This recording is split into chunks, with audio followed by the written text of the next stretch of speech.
حضرت محمد صلی اللہ علیہ وسلم نے اشارہ فرمایا، اور بعض آصف کے لیے آتے ہیں اور بعض وہاں پر چراغ روشن کرتے ہیں اور قبر پہ بیکت بناتے ہیں، جہاں قرآن کریم میں صاف صاف ان کا موافق توبہ کا حکم ہے۔ ہمارے یہاں پہ عورت کو یہ کہتے ہیں کہ اگر ان کے یہاں لڑکا پیدا ہو تو وہ اس کے سر کے بال موجود جگہ پہ جا کر اتاریں گے، قربانی بھی وہاں جا کر کریں گے۔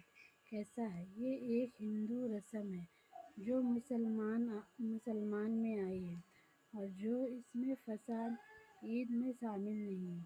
اس کے لیے نقد جو شخص تصویر میں ذبح شریک نہیں ہوتا۔ حضرت محمد صلی اللہ علیہ وسلم نے اشارہ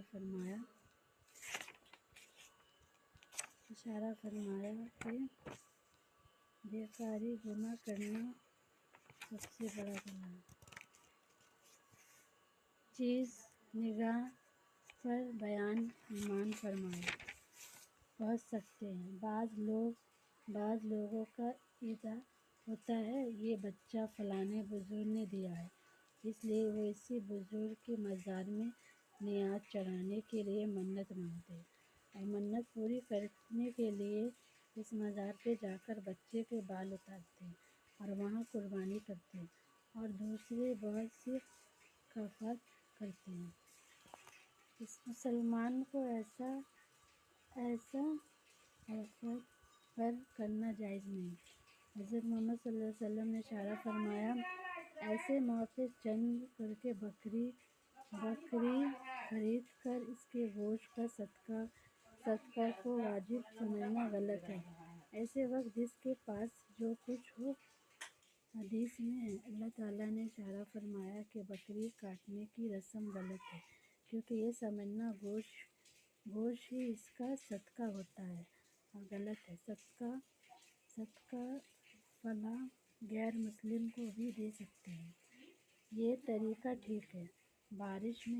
بارش نہ ہونے پر گاؤں سے خاندان سے پیسے، چاول وغیرہ جمع کر کے پکا کر سب بچے کو بلا کر غریب امیر کو کھلائے اور خود بھی کھائے، اور صدقہ تو غریبوں کا حق ہے، غریبوں کی حاجت ایک طریقے پر پوری کیا جائے۔